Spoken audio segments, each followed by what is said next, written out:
నీళ్ళే మనకిస్తున్నారు అంతే తప్ప వాళ్ళు కొత్తగా ఇచ్చేది మన నీళ్లు మనకిచ్చి వాళ్ళు మన సమ్మక్క సాగర్ 47 టీఎంసీలు దొబ్బుకుపోతారట.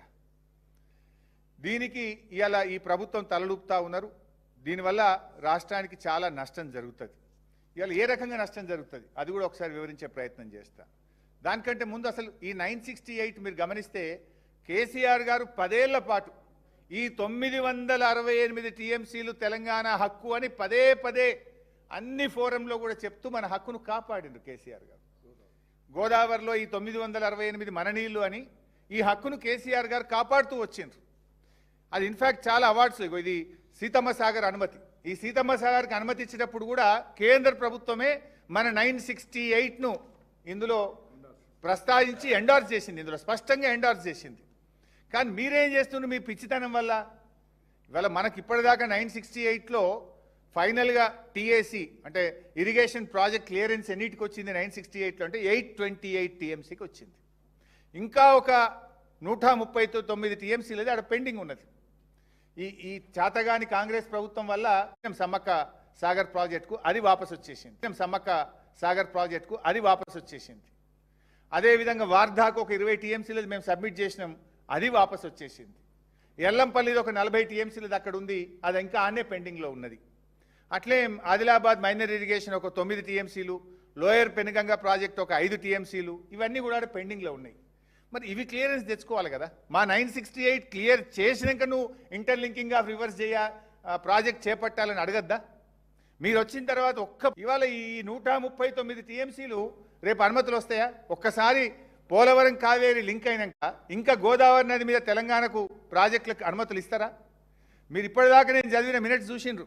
తెలంగాణ మేము పదే పదే ఒకటే చెప్పినాం, ఫస్ట్ మా 968కి అనుమతులు ఇచ్చినాకనే ఇంటర్లింకింగ్ చేయాలి. ఆ ఇంటర్లింకింగ్ చేసే నీళ్ళలో సగం తెలంగాణకి ఇవ్వాలని కుండబద్దలు కొట్టినంత స్పష్టంగా ప్రతి మీటింగ్లో తెలంగాణ వాదిస్తూ వచ్చింది. కానీ మీరేం చేస్తుండ్రు? అది ఏమీ పట్టించుకుంటలేరు. మనకి ఇంకా 139 టీఎంసీకి గోదావరిలో సిడబ్ల్యూసి అనుమతులు పెండింగ్లో ఉన్నాయి. అది కాకుండా 74 ఇవి రావాలి కదా ఇంటర్లింకింగ్ ఆఫ్ రివర్స్లో. 148లో సగం ఏమంటే ఆ రోజు ఒప్పుకున్నది కదా కేంద్రం. ఈ 139 మరియు ఈ 74 అంటే 213 టీఎంసీలు ఇవాళ తెలంగాణకు బొక్కబడబోతున్నది. గోదావరిలో 213 టీఎంసీలు తెలంగాణకు నష్టం జరగబోతా ఉంది. ఈ తుగ్లక్ గవర్నమెంట్ వల్ల, ఈ అవగాహన లేనటువంటి ఈ కాంగ్రెస్ ప్రభుత్వం యొక్క తప్పుడు చర్యల వల్ల ఒకవేళ ఈ ప్రాజెక్టుకు అనుమతి అంటూ జరిగితే 213 టీఎంసీలు గోదావరిలో మనకు నష్టం జరగబోతూ ఉంది. ఇది కాకుండా అసలు ఓవరాల్గా మనం ఏం జరుగుతుంది ఇంకా కూడా అర్థం చేసుకునే ప్రయత్నం చేస్తే, ఇప్పుడు ఆంధ్రప్రదేశ్కు వాళ్ళు 200 టీఎంసీలు డైవర్షన్ అనుకున్నారు. వాళ్ళు ఎంత ప్లాన్గా చేస్తున్నారు? ఇప్పుడు 47 సమ్మక్క వదిలిపెట్టాలట, మనం 15 మాకు గోదావరిలో సేవింగ్స్ ఉన్నాయని పెట్టిండ్రు, 45 ఈ ఇంటర్లింకింగ్ ఆఫ్ రివర్స్లో ఆంధ్రప్రదేశ్ షేర్ అంటున్నారు. కర్ణాటక డీకే శివకుమార్ మా షేర్ ఇవ్వండి అని అడిగింది కదా, వాళ్ళకు 16 టీఎంసీలు ఇచ్చిండ్రు. ఇస్తే కర్ణాటకకి ఏం చెప్తుంది ఆంధ్రప్రదేశ్, మీరు పైన 16 టీఎంసీలు కృష్ణలా ఆపుకోండి, మేము మీ 16 కింద గోదావరిలో మేము తీసుకుంటాం ఇడా అంటున్నారు. కృష్ణలా మీద ఆపుకోండి, మేము కింద 16 తీసుకుంటామంటున్నారు. అంటే కర్ణాటక ఈ 16, 45 ఆంధ్రప్రదేశ్ షేరు. ఆంధ్రప్రదేశ్ క్లెయిమ్ చేస్తున్న, అది కూడా నిజం కాదు, క్లెయిమ్ చేస్తున్న గోదావరిలో సేవింగ్స్ 15, మన రాష్ట్రానికి హక్కుగా ఉన్న 47 సమ్మక్క వదులుకోవాలన్నట. మొత్తం ఇదొక 123. తమిళనాడుకి ఇస్తామన్న 44. ఈ 167 టీఎంసీలతో ఇప్పుడు పోలవరం బనకచెర్ల మేము గడతాము అని వాళ్ళు పావులు కదుపుతున్నారు. ఇప్పుడు 167 టీఎంసీలతో దీనికి సంబంధించి ఒక 2-3 నెలల నుంచి డ్రామా నడుస్తుంది. సీక్రెట్గా చేస్తుంది అంతా. ఎంత సీక్రెట్ అంటే అసలు మినిట్స్ ఆఫ్ ద మీటింగ్ ఉండే ఏం జరిగిందో తెలియదు, ఫైనల్గా సంతకాలు పెట్టి అగ్రిమెంట్ అయిపోయే పరిస్థితి ఏర్పడ్డది. ఐఎమ్ సేయింగ్ విత్ అథారిటీ, నేను నా దగ్గర అన్ని ఆధారాలతో చెప్తున్నాను. ఇప్పటిదాకా ఎన్ని మీటింగ్లు అయినాయంటే, మన ముఖ్యమంత్రి కూడా ఒక మీటింగ్లో పాల్గొన్నాడు. మార్చి 26, 2026 ఆంధ్రప్రదేశ్కు యొక్క సెక్రటరీ వాళ్ళు కూడా ఇక్కడికి వచ్చిండ్రు. యూనియన్ సెక్రటరీ ఒక ఆయన కాంతారావు, ఈయన కూడా ఆంధ్రప్రదేశ్ మూలాలు. అసలు ఆయనకు ఆ పోస్టింగ్ ఎట్లా వచ్చింది? చంద్రబాబు ఎంత వ్యూహాత్మకంగా అడుగులు వేస్తున్నాడు. ఢిల్లీలో వాటర్ సెక్రటరీనే తన మనిషిని తెచ్చిపెట్టుకున్నాడు. ఆ కాంతారావు గారు ఇక్కడికి వచ్చి మన ముఖ్యమంత్రిని, మన నీళ్ళ మంత్రిని, మన ఈఎన్సీని, మన అడ్వైజర్తోని మార్చి 26, 2026 నాడు మొదటి మీటింగ్ అయింది. తర్వాత ఏప్రిల్ 27 2026 నాడు ఢిల్లీలో సెంట్రల్ సెక్రటరీ దగ్గర మీటింగ్ అయితే దాంట్లో సిడబ్ల్యూసి ఎన్డబ్ల్యూడి అధికారులు పాల్గొన్నారు. 1 మే 2026 నాడు ఒక మీటింగ్ అయితే Telangana chief secretary, Telangana adviser, Andhra Pradesh chief secretary, Andhra Pradesh అడ్వైజర్లు ఆ మీటింగ్లో పాల్గొన్నారు. 8 మే 2026 నాడు ఇంకొక మీటింగ్ జరిగింది.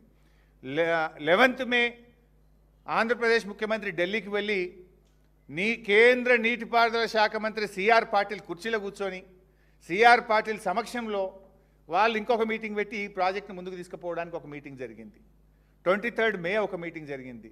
ఇవాళ ఆదివారం కాదు, నిన్నగాక మొన్న శుక్రవారం కూడా ఒక మీటింగ్ అయింది ఢిల్లీలో. అది ఇంకొక లింకు, ఏది మన మహానది పోలవరం లింకు కూడా పెడుతుంది. అందులో ఒక 147 టీఎంసీలు తీసుకుపోతామని.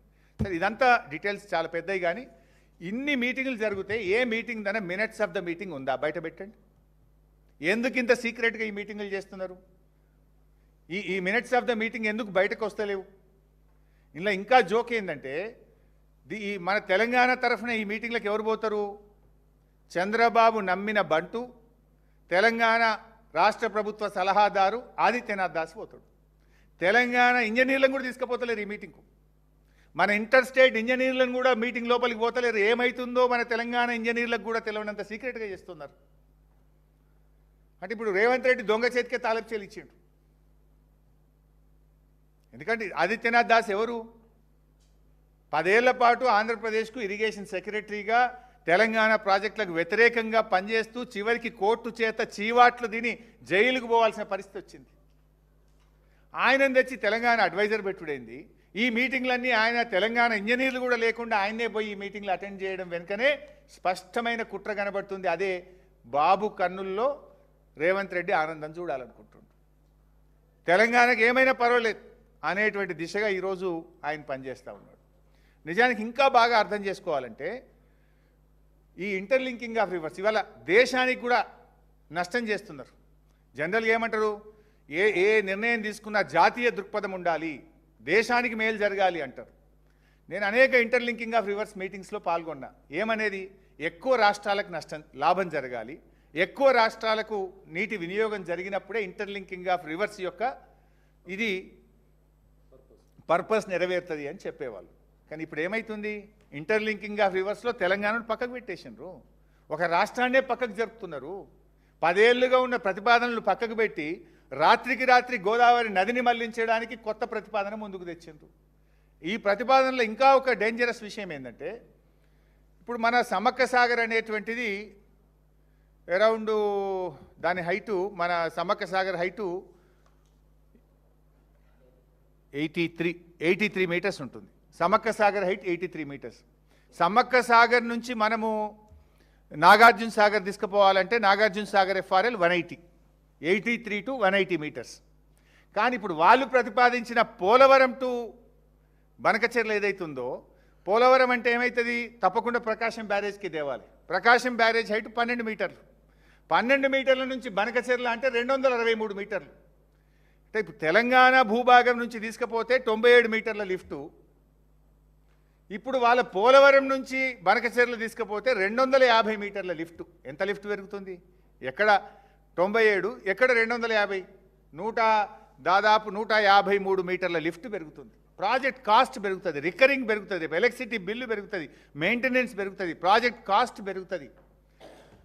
సెంట్రల్ వాటర్ కమిషను, ఎన్డబ్ల్యూడిఏ వేసిన ప్రాథమిక అంచనాల ప్రకారం తెలంగాణ భూభాగం కింద నుండి గతంలో ప్రతిపాదించిన విధంగా ఇచ్చంపల్లి నుంచి నాగార్జున సాగర్ తీసుకుపోతేనేమో మన రాష్ట్రం గుండా పోతే 48,000 కోట్లతో ఈ ప్రాజెక్టు పూర్తవుతుంది. పోలవరం నుంచి బనకచెర్ల తీసుకుపోతేనేమో దీనికి 82,000 కోట్లు ఖర్చు అవుతుంది. అంటే ఖర్చు ఎక్కువ, మెయింటెనెన్స్ ఎక్కువ, ఒక రాష్ట్రానికి అన్యాయం చేస్తూ ఈ ప్రాజెక్టును తలపెడుతున్నారు. అంటే at the cost of Telangana. ఇప్పుడు కేంద్రం కూడా ఆలోచించాలన్నా వద్దా? బీజేపీ ప్రభుత్వం కూడా అంటే ఒక రాష్ట్రాన్ని, ఈ రాష్ట్రం దేశంలో భాగం కాదా? మాకు ఈ దేశ ఫలాలు మా రాష్ట్రానికి అందకూడదా?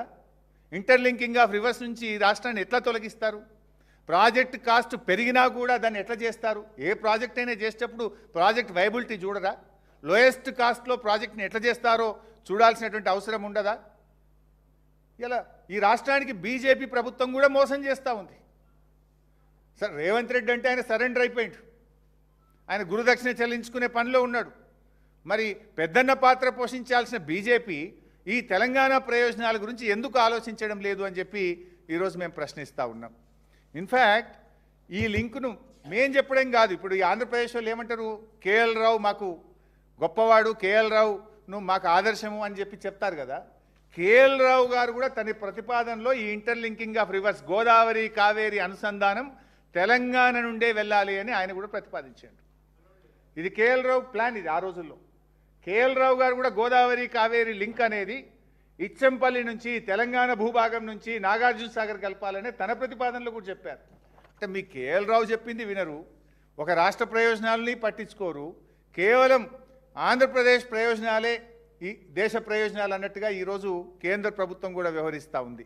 అంటే ఇవాళ ఆంధ్రప్రదేశ్ యొక్క ఎంపీల చేతుల్లో కేంద్రం ఉండడం వల్ల ఇవాళ ఈ ఇంకొక రాష్ట్రాన్నే మర్చిపోతున్నారు. ఇక్కడ విషయం ఏంటంటే మరి బీజేపీ ఎంపీలు ఏం చేస్తున్నారు మీరు కూడా ఆలోచించాలి కదా. 8 మంది ఎంపీలు, 2 కేంద్ర మంత్రులు ఉన్నారు, బండి సంజయ్ గారు, కిషన్ రెడ్డి గారు. మీకు బాధ్యత లేదా? రేవంత్ రెడ్డి అంటే సరెండర్ అయిండు,